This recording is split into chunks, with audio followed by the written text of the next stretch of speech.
that shit. Listen, ayy, look, cash flowing, pockets growing, wake up, bless every morning. Just in case y'all didn't notice, I'm the fucking shit up in this bitch and everybody knows it. Cash flowing, pockets growing, wake up, bless. Welcome back to What's the Situation? Life has been lifing. Life has been lifing. It's been very busy. It has been. And the podcast is super important to me, but obviously I have other priorities that I have to make sure are taken care of. And with Gatorbug really taking off and us having some of our most successful months, we all had to make sure that that was a priority. And we're going into the holidays, but I realized over the last couple months, you just need that reset sometimes. Today's episode is all about, well, I guess a midlife crisis, quarter life crisis. I don't know where, but I feel like today's episode is all about like when it hits you, you need to have a reset. So 8 months ago, got into a relationship, started the podcast, work took off, Sterling stuff. He went into middle school. There's just been so much change in the last couple months, family stuff, family moving here, co-parenting shit. Just all this stuff, you know? And I just wanted to make sure that I was mentally present for all the other stuff because those are my priorities. But getting back into it, I woke up one day a couple months ago and I was just like, I feel like I'm not serving myself and I know where that leads, and that's really burnout. Do you ever like sit out on your phone and just scroll? You know, you get those average reports. That's crazy. Don't know if you guys have seen what your screen time is. But that I was like, okay, someone needs to lock me in a loony bin. That will humble you like kids. Literally. I'm embarrassed by mine on another level. I try not to look. I just do what I do. And it's really gotten bad though, honestly, like really bad. Mine was 14 hours of screen time a day. Now, I will say I do a lot of work on my phone. I do social media, all that. But I was like, you know, get home after working the whole day, cook dinner, and then just like hang out and be on my phone because that's like, okay, relaxation to me. But I started reading research studies about how horrible it is for you. I really feel horrible, you know? And then I just woke up in that one day and I was like, I just feel stuck. Yeah, I mean, I'm really, really proud of you. You've really stuck with it though. I was like, we're deleting all social media off my phone. It's been hard for me because I am a Reels. Like I send 1 million videos to everybody and we have like our own little group with me, her, and Catherine, and we find some funny stuff, but she hasn't been able to watch. I feel like everybody else in the circle has had a worse time with me not being on social media than I have. And not like I've not written it off completely or anything. Like I'm not deleting all my accounts, but I feel like I've definitely been more mindful of when I'm on there, and I have deleted the apps off my phone. And then like if we go on a trip, I'll like bring it back up so I can post on there or whatnot. Or if I'm doing work stuff. Also broke my nail. Why do you always have some fucked up ass nail? One is always broken. Yeah, no, it is. But yeah, so anyway, I was like, okay, sometimes I'll re-download it to do work stuff. But yeah, and I've just been in this slump of like, I need to get it together on certain things. I feel like with life, you can never excel at everything all at once. It can never just be perfect. Like work, relationship, child stuff, your own personal exploration of who you are. It's got to be one or the other. And why is that? It's a fucking joke. You know, one thing I feel like that leads into the reset obviously was the social media. Like I need to stop the social media so I have time for other things because it's so easy to just get on there and you're so programmed that when I deleted it off, remember we were at the warehouse, I picked up my phone like 20 times, not even realizing I picked up my phone. It's really bad. It's really sick. And I feel like what's happened is we are on our phones so much and we're taught that it's how we need to decompress after work. But that's totally the opposite of what we should be doing. For sure. But it's like you said, you're constantly picking up, even when we watch TV during the ads for Hulu and stuff. In between every single thing we're watching a movie, I'm looking at my phone. Oh, I multitask. I'll be on even if I'm watching a show, I'm still on my phone. So it just sucks. Yeah. But there's been some changes. I just really realized in my life I needed to make some more personal changes, and maybe I'll get into them later, but I just needed some freedom on that. I wanted to learn more. I was like, okay, we're starting up so much stuff with the gator bug. Yeah. We're doing photography. Have I been shooting photos for like, 10 years probably on that stuff? Yeah, but I've never dug into it on a level like a photographer, like lighting, all that stuff. I've done it a little bit, but there's so much. And then there's so many different options that I was like, okay, I just need to dig into this stuff more. I really wanted to start reading. And I think, again, I have ADD, so I'm not sure how long that journey is going to last. But I did download a book on the way home from the trip, and I listened to that for a while. What'd you download? It was called Wedding People. And so I listened to that for a couple hours, and then I was in and out of sleep. So I've got to start it back to where I last ended consciously. Well, how was it? It was good so far. It's kind of crazy. I'll give you a quick synopsis of it. It was about this woman who was married. Her husband started seeing somebody in the college that they worked at, left her but she goes to this hotel to commit suicide that she had been dreaming of going to. And there's this bride who's rented out the whole hotel, supposedly. And they kind of run in, and the girl's like, yeah, I'm going to kill myself this weekend. And she's like, no, you're not going to ruin my wedding. And so then they kind of link up and whatnot. But so I'm excited to listen to the rest of that. But that actually sounds kind of interesting. Yeah. Like I would love to see how that actually plays out. I can't wait to hear. So we'll see how that is. With getting back on the reset, we spent all this time losing weight, time, money, depriving ourselves.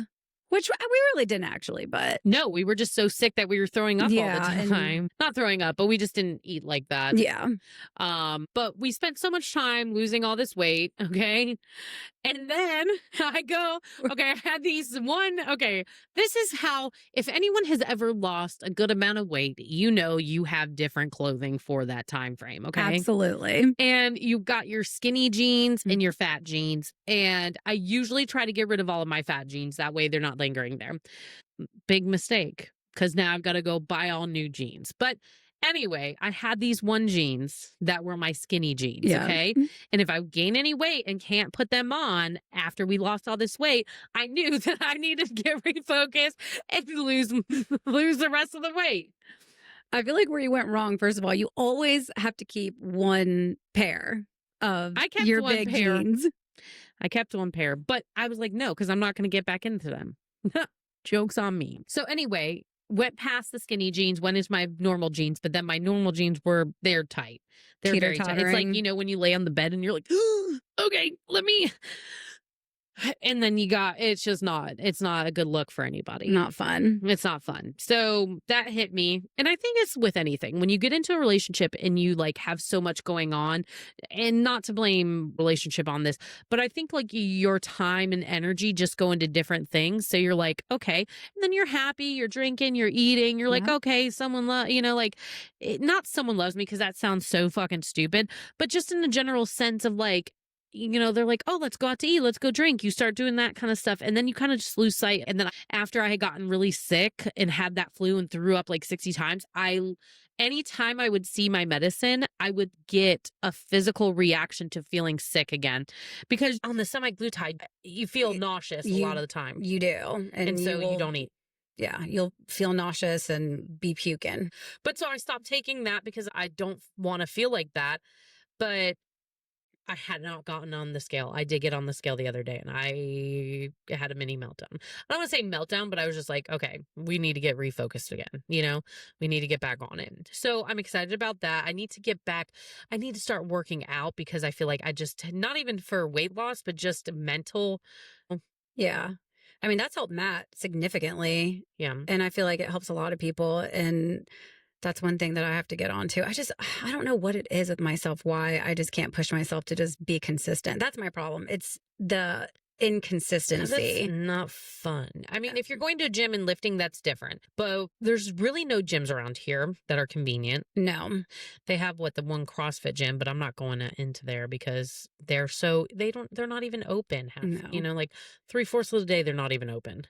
And they're cliquey as fuck. I don't care. I'll be up in there. But, and then it's just consistency and holding yourself accountable on that stuff.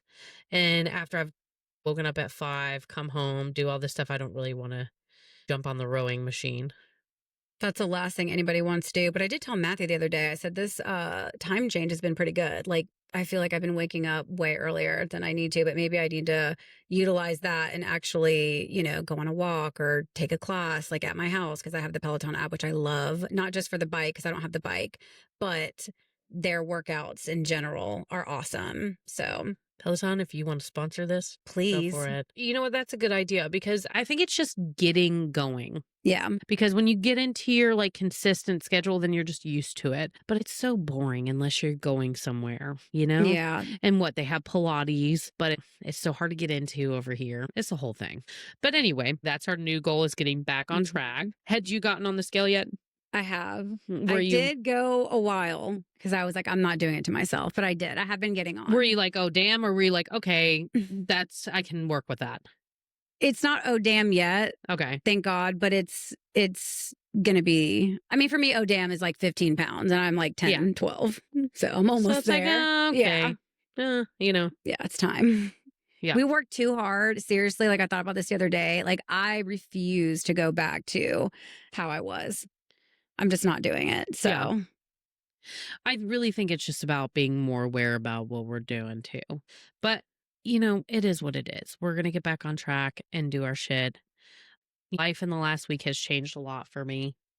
And just like, figuring out where I want to be, what do I want to do. When do you feel that you know that you need to do a reset? Or have you ever had any major resets? Yes, I think I have. And well, I think the biggest one obviously was when we started originally our whole journey, because that was like, I was at my biggest I've ever been in my life. And I was like, I have got to. Has there been a moment where you in life outside of weight have felt like I need to do a reset and I'm not at where I want to be at? Yes. Or not doing things? Yes. Like for me, yeah, it was the weight, but that was just kind of like a symptom of a bigger issue. The learning more, the being around people who inspire me, yeah, that kind of thing. Yeah, I feel like I definitely have had that. And I know when I need to reset and regroup is when I feel like I'm getting too complacent. I have a very serious issue with just like being complacent sometimes in a lot of aspects of my life, because obviously I like security. I like to kind of just be taken care of. Yeah. But not literally, but you know what I mean? Literally. And, but literally. And I feel like that's kind of where I'm at now. And obviously with you, like starting your stuff, I've really been thinking, and like with Matthew doing all of his stuff, just breaking that complacency and actually really trying to start doing things that I want to do. Not just obviously with weight, but just other things that I want to accomplish in life. What are some of those things? I mean, I want to have a business. I think that's the biggest thing. I think we'll figure out how that will come to fruition. I do need to start reading more. I do like reading. I need to be more educated on a lot of things. Handkerchief. Fucking bitch. Please listen. That shit has me fucked up. Because Bianca will text Catherine and I like, guys, did you know that this word is really this? And we were like, oh yeah. God. It's literally all caps. I'm like, you guys, I'm serious. I was putting in a fucking product and the name of the fucking dress was like handkerchief. And I was like, handkerchief? What? I was like, you guys, did you guys know that it was spelled like this and it's not handkerchief? I love Bianca because that'll happen like a couple times a month where it's does. And I'm like, yep. It gets me every fucking time. It really does. Because she's like, guess I'm the only fucking idiot in this place. It was like I'm the only uneducated buffoon, which I am and I don't want to be, but... No, but there's so many words like that are just like, or like, you want to humble yourself real quick. Listen to any 90s or 2000s song that goes faster, and you're like, I don't know what song, I cannot remember. But the other day we were driving and I was like, wait a minute, what does that say? And I was like, you go and look at the lyrics and I was like, damn, I've been singing a completely different song. Literally, completely I can't even different. remember what it was, but that was a humbling moment too. There's so many. There really are so many. Well, that's good to know. And for me, I overthink everything. I'm just a planner. That's what I will say. You are. I don't overthink how people react to things or whatnot. But I'm a planner. Everyone in my family makes fun of me because they're like, when we went to Buffalo, I had all the it's loose plans. It's not like, okay, we're going to leave at 8:15 a.m. It's a loose plan. But I'm like, don't ask me to plan if you don't want me to fucking plan shit. I don't care. You guys can run around town and do whatever you want to. Yeah. But I'm a planner. And so when I recognize that I'm not on my shit, then I'm like, damn, I need to get on my shit. And last couple of months, I've just felt like, I don't think unhappy is the right word for it. But for me, it's just like, I know I can do better than that. And this is not about weight. It's not any of that. It's like, I think everybody, you do whatever the fuck you want to with that, but it was just like, I feel complacent and I don't want my life to be going to work, coming home, getting and scrolling on my phone and then going to sleep and then doing the same thing. And so like some of the things that I really want to do, get the podcast rolling again. Yes. There's so much that goes into editing and outlining the episodes or figuring out who wants to come on. But I think I'll probably take it from every week to every other week. That way it's not a chore. That way it can be what it was always meant to be. I think I thought I had more time during that, and the editing is just hours to do that. Maybe it'll smooth up a little bit as they do these updates. But I want to get back on the podcast because there's so many people when we're out. I feel like, people are like, when's the podcast coming back out? And it's not a matter of like, I don't want to bring out shit to you guys. I want it to be relatable. I could jump on here and edit a 30-minute one that's like, hey guys, this is what I did at work today. And I don't want it to be that. I want it to be something raw and real of what it was meant to be. So getting back into this, I'm excited for some of the episodes that I have planned for that. What else? Oh, just getting out how I used to, like doing shit that I used to do and not just being at home. The last couple weekends I've been at home and that's been nice because we've been traveling and not feeling good and all this other stuff. But kind of pushing myself out of my comfort zone. I feel like that's when I grow most is when I'm out of my comfort zone. Planning stuff for the future, kind of getting some side things going. Because I feel like when I have those side things, that's when I feel like most creative. Yeah. And I was just thinking too the other day, just to touch on what you said about how when you were saying that you thought about it, about how you aren't like doing your best. And I literally had this thought in my head the other day because I've been thinking a lot about a lot of stuff. And just how I'm like disappointed in myself. Am I going to cry like a psycho? What's wrong with me? Listen, I'll cry. Oh my God. It hits though. It does. Mm-hmm. I'm just disappointed in myself because it's like, I know what I'm like capable of and I'm not doing it. This is the one thing I think with experiencing everything in different groups of people and how they handle themselves. There's the people who just don't give a shit. Like they're shitty workers. Yeah. They don't have any ambition. They just want to show up, do what they have to, and get the fuck out, And then you have the people who are great workers, who are like hardworking. When it's during their time of like at work, they're going to do it. But they're not, they're the people who are either afraid to push themselves or they don't know how. And then you have like the people that are like, okay, go paths about it. Like they're the ones who are the CEOs. Like they will sacrifice their whole family to do that. There's probably like another sector there that's like, hey, motivated. They see it, but it's not like they're willing to give up everything for, that kind of success and work. Right.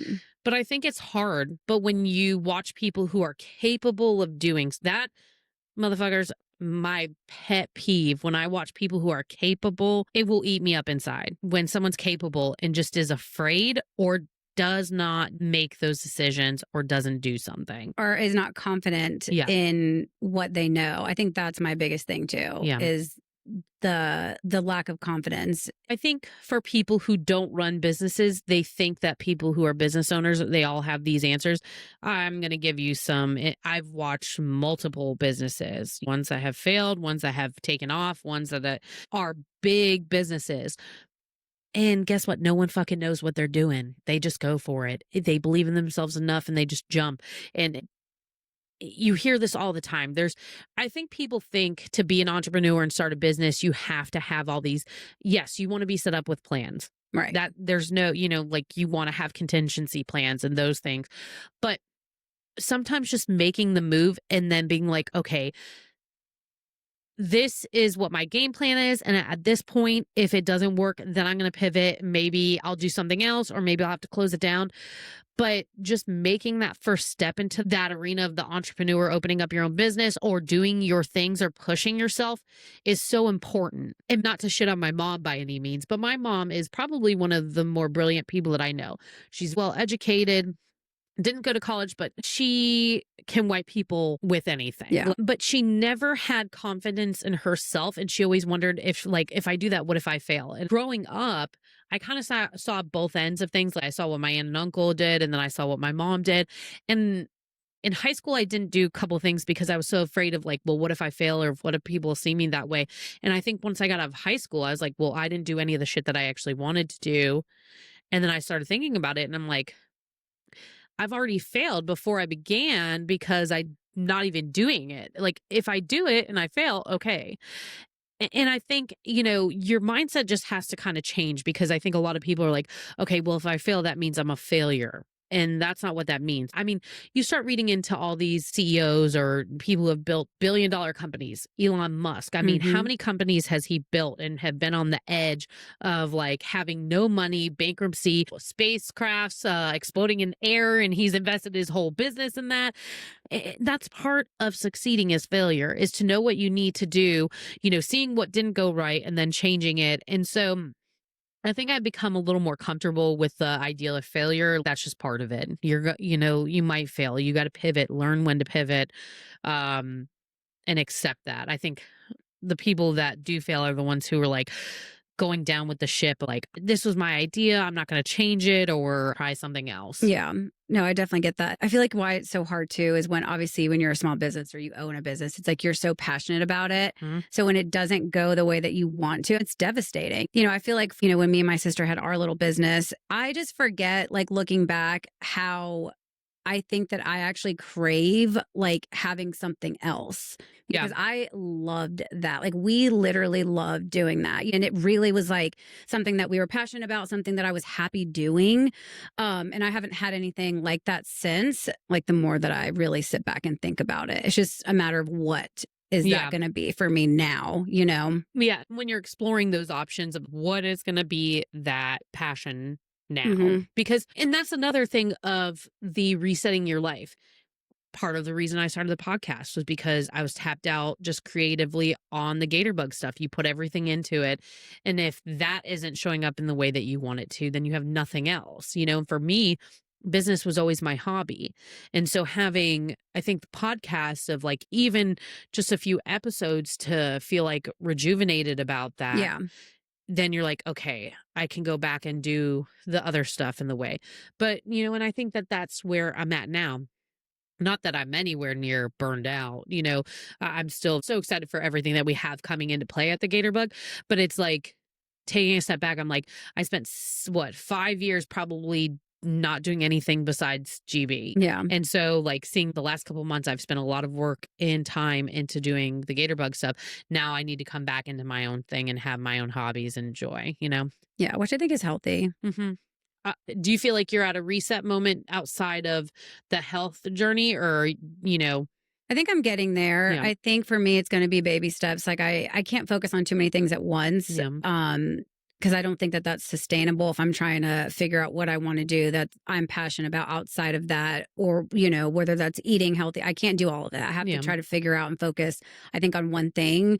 But I do think that I am really at that point where I have to start figuring that out, and I have to stop playing with my damn self and push myself to do the best that I know that I can, and like just work on the things I know I need to work on and be successful in those things. I'm getting there. And that's, I know how I am. I'm just go into that mode where things will build up, and then I'm like a full reset on things. Like I need to clear the board. What are my goals again? One thing that I try to do is write down, like, I want to get back into the health stuff. I want to get into reading. I literally just make a list of what I want to do on my computer. That helps me too. I have to start writing down my stuff too. That way it's in your face. Yeah. It holds you accountable also, because you want to cross stuff off. You don't want to just have a list that's sitting there and like you're not checking anything off, you know? Well, I know some people who are like, oh my gosh, well, there's just so much stuff. But that way, like, I always put it down on the list on my phone. Obviously, I'm not going to be able to tackle 20 fucking different things at a time. But like, what are my priorities? What do I want to do next? Basically, what's the priority at that time? Yeah. What do I feel like is going to make me feel the best during that? I'm looking forward to, I think personally, getting back out there, getting the health stuff, realigned, getting the podcast. Sterling is always going to be there. Him and I are like this, Yeah. so just maintaining that kid cracks me the hell up. He's a trip. Working through the co-parenting thing, we were doing good there for a while, but some bitches. And it's not her. It just with anything, it's like there's always drains on you, and the co-parenting, if y'all know, you just get drained the hell out by that. It's like a little thing turns into a bigger argument. Not even a bigger. Because I'm not an arguer. I'm just like, yeah, no, that's not going to happen. I just think, looking forward to, reigniting passions and getting on track with things. Obviously the gator bug, but yeah, that's of just course. part That's a of that. given. What are some things you're looking forward to? Bianca, okay, as we wrap up 2025, I think, I hate to like sit there and be like, you just have to wait till the new year. That's why I wanted to do this episode now, because you can reset at any time. It's not like January 1st is, and I know people say that. Okay. But I'm just going to fucking go for it and let's hope for the best. But Bianca has been sitting here all patiently waiting. Patiently. I wouldn't use the word patient. It's been driving all of us fucking up a wall. Okay. Well, you tell them.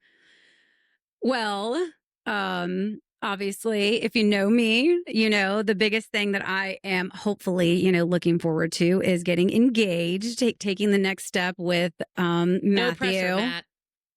Oh, he's been feeling all the pressure. Bad. I'm sure he has. Poor Matthew. Poor Matthew. He's an angel. But now that, my brother has gotten married, I'm the last one. So that is the number one thing I'm looking forward to. But also save the best for last, baby. Yes, that. But also just to touch base again on just, excited about, reigniting the flame inside. And also I have a new niece. She's adorable. She is. But just kind of navigating that relationship with her, because it's a lot different than my relationship that I have with my current niece. I just remember to the time when she found out that she was going to be an aunt to a second one. And she's like, I don't know how I'm going to love it as much as I love CR. And I'm like, I think it's just going to naturally happen when a baby comes in. And every week we get bombarded by baby photos. And I'm like, how many times can you be like, that's a cute baby? Look at how cute she is. She is cute. But I'm like, I've got to come up with some new material, Oh, she's precious. No way. I'm like, what else? I'm like, if I just say the same thing. But, with me, I just text quickly. Catherine is over to the side doing a download of like what the best response is. I'm like, cute kid. Oh my God, that's so true. But also I'm really looking forward to seeing the gator bug grow and how that's going to take off. I am so excited. And growing the online portion, I'm excited about that. I know we've been saying that forever, but we're digging into it in a different way, because the problem is you start planning out what you want to do and then shit goes awry. You get people that you've got, on the team who are either like moving to their next, journey, or it's just not a good fit. And then you got to go back into the store. So I am excited about growing out the online part. Okay. So one thing I wanted to talk about is like when you realize that you are in your reset life and like how you handle that with other people. I think for me, just kind of telling my family, like, this is what's going on. This is how I'm feeling. When I'm in my reset life, I kind of just not withdraw from everybody, but kind of just take a step back. And I think in our world, everyone is so attached to their phones that like we all text each other. Everyone is there. We get 1,000 different texts. So I think it's just like, hey, I'm not going to be on my phone all the time, or it's not that I don't care, but I'm just not going to be available 24/7 anymore. I feel like I've definitely taken a big step back from the phone. Yeah. And you know me, I text all the time, every day, but I know.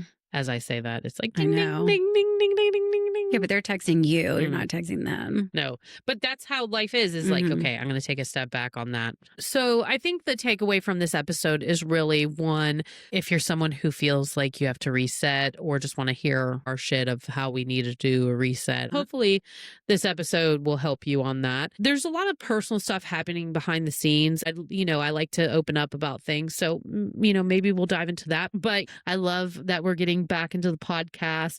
It's going to be a shorter episode today, but packed full with some good stuff. I think so too. Thanks, guys, for tuning in to What's the Situation. Bye, guys. Bye. Fuck that shit, listen, ayy, look, cash flowing, pockets growing, wake up, blessed every morning, just in case y'all didn't notice, I'm the fucking shit up in this bitch and everybody